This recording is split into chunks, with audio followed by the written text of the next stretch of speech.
persist. Persist, persist, persist. I say it all the time. You must persist in an assumption until it hardens into fact. You also have to do the work. This is Susie, your beautiful millionaire swan queen. Welcome back to the garden, my beautiful ducklings. Subscribe, smash the like button, share my videos. I would truly appreciate it. Also, I am a life coach, so if you are interested in one-on-one coaching with me, check out my website in the description below.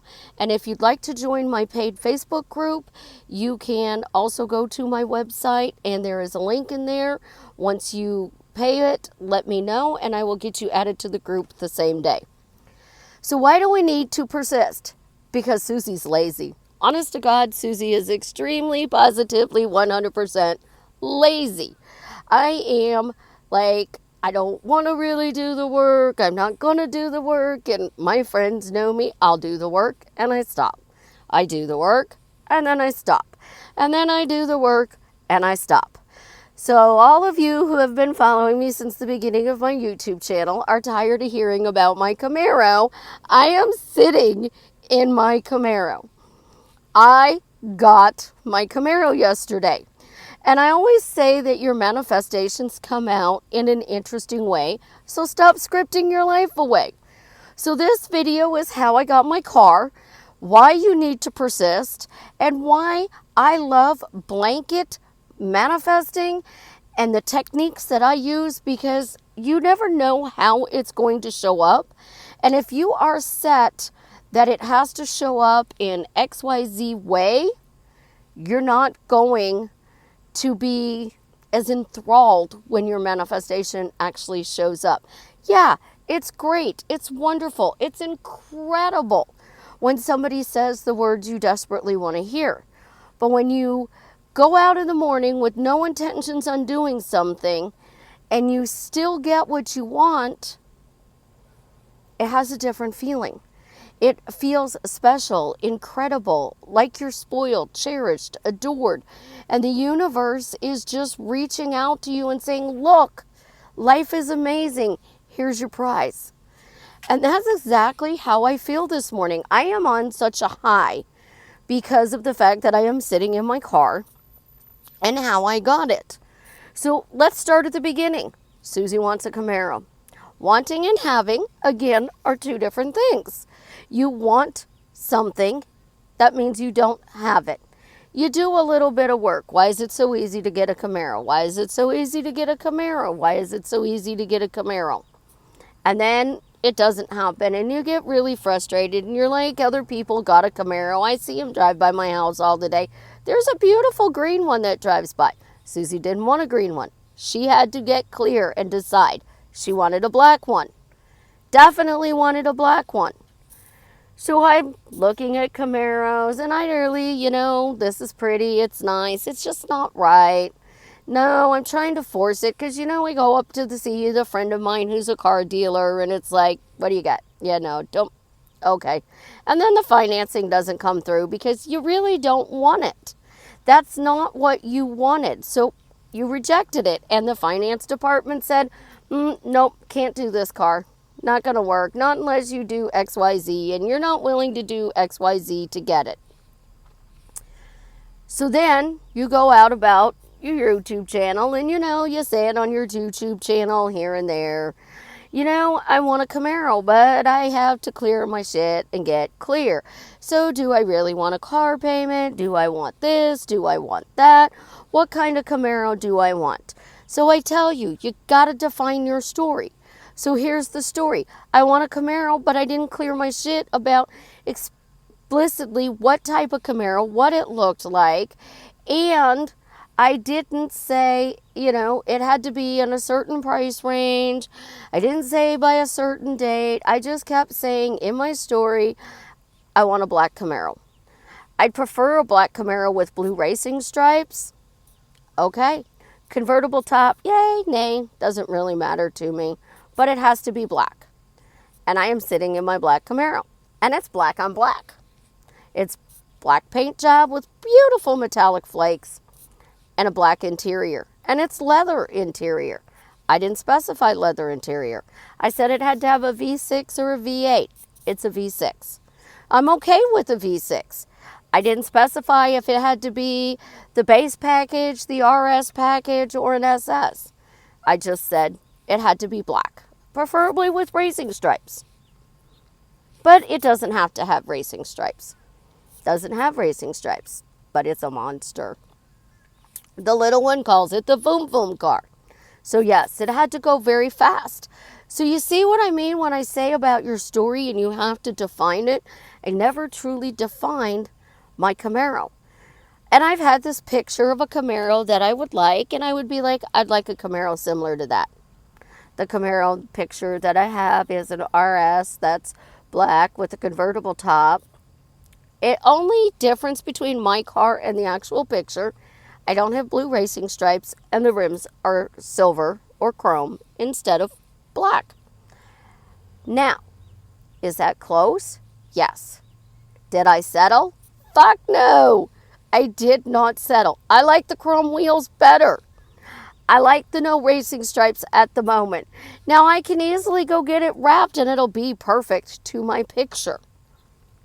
But the way I got it is 2 months ago, I put my picture on my watch. And I did a thing because I am so busy on my phone with pictures of things that I want to create in my life. So when I'm working throughout my day and I go to the phone, I will open it up. And before I open it up, I would say, I got this. I got this. I got this. I got this. It's now here. It's now here. It's now here.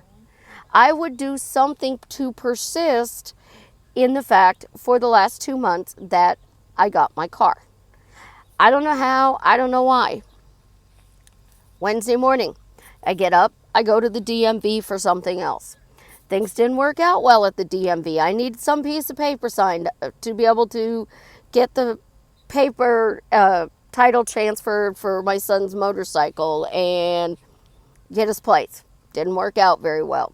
So I went to a friend of mine, Bobby. Love Bobby. He got me this. And his slogan at the car dealership is ask for the Mac. So I get over there and I ask for Bobby. Bobby comes up. He's like, what do you need? And I'm like, I need help because I need to figure out how to fill this piece of paper out for my son's motorcycle. He's like, okay. And we're talking. And his wife pulls up and she says, don't sell her a car. Okay. So Bobby goes, what kind of car do you want? After she leaves. And I said, a Camaro. He goes, what else are you looking for? And I'm like, is there anything else but a Camaro? And he goes, a Camaro it is. We go into his office. We sit down. We look at cars. He goes, come on, let me show you this one. We walked out to this one. There was a real pretty one sitting next to it. It was kind of beige, gray, really kind of weird color, beautiful metallic. Sun hit it just perfectly. And I'm like, wow, that's pretty. What's that one? And he goes, oh, you don't want that one. He said, this one. And I said, it has a convertible top.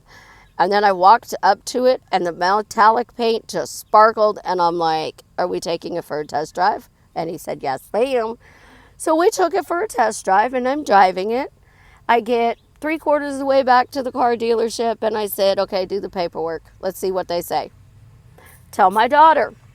And she's like, well, what do you think? And I said, I don't know, but somehow, some way, it's going to magically work out to my advantage. So all day Wednesday, it's going to work out to my advantage. Somehow, some way, magically work out to my advantage. Get back to come home, do coaching clients, go back to the dealer. Do some little bit of more information. Come up with a pretty decent deal. Go back Tuesday. I'm still persisting all day Wednesday. Somehow, some way, this magically works out to my advantage. My new phrase. I just started saying it. I go in yesterday morning with the little one because she wanted to go with to get the Voom Voom car. Sit down. I'm like, what are we looking at? And he goes, this much down. This is your payment. This much down. This is your payment. And he said, you can walk out with the car. Done. That's it. Done deal. I got it for what I wanted. A payment that I am comfortable with making. And I'm now sitting in my parking lot, in my apartment building, in my car. But the key is I got clear, I persisted. Once I got clear, that's your story. You ask the questions. Why is it so easy to get it? Why did it show up in a fun and adventurous way? Why? I did nothing. There's no stress. No, is it going to work? What are they going to do? Blah, blah, blah. Just persisted. Why does it show up in an easy, fun, adventurous way? And then when it showed up, I persisted in why does it magically work out for my advantage? You gotta do the work though. You gotta create that story, condense it to 30 seconds, ask your questions, and affirm. Affirming, praising, I call it praising. It is affirming in a positive or a good direction that you are going to get whatever it is that you desire. Point 2 to this video. Now that I have it, how do I keep it? Easy peasy lemon squeezy. You talk about how amazing your life is. Life is amazing because I have a car. My daughter is making fun of me. Y'all know I don't go anywhere. She's like, you bought a car so you can sit on your balcony and take pictures of it. So this morning on my Facebook page, I posted the first selfies of my car. But yesterday I legit was out 3 times in my car. Today I have to go out and take it to the insurance company, and then from there I got to pick up little one from daycare, and I have another errand to run. So I can now start choosing to say, I got my car, I love driving. Road trip! Who wants to go on a road trip? I love driving. Let's go on a road trip. I changed my story. I got my car. All of a sudden, I magically love to go drive my car. The top's down, the top's up. It doesn't matter. I persisted in an assumption until it hardened into fact. I worked on it. I didn't work on it. But when I thought about it, it was always in a forward focus motion. I realized when I was focusing forward, the things I needed to clear. The fear of the car payment, the fear of how is it going to happen, the fear of once I get it, how do I keep it? I changed my story. I am a Camaro owner. I have the most beautiful Camaro in the world, and it is easy to keep. It is mine until I decide I want something else. The same thing with our specific persons, guys. You want that person, you're going to work on it, you're not going to work on it. You're going to get frustrated, you're going to stop. Then you're going to go back to working on it, and you're going to stop. To tell you that it is going to take 5 minutes, 5 hours, 5 days, 5 weeks, 5 months, or 5 years, I can't judge. Legit, I've been working on this car for a year. Legit. On and off for a year. Hardcore for the last couple of months. I'm like, I'm self-employed. I'm my own boss. I'm entitled to luxury. Life is amazing. And if I'm living my dream life, I have my dream house, my dream car, my dream job, my dream guy, and everything just works out for me. But I have to constantly say it. Life is amazing. I'm living my dream life. Why am I living my dream life?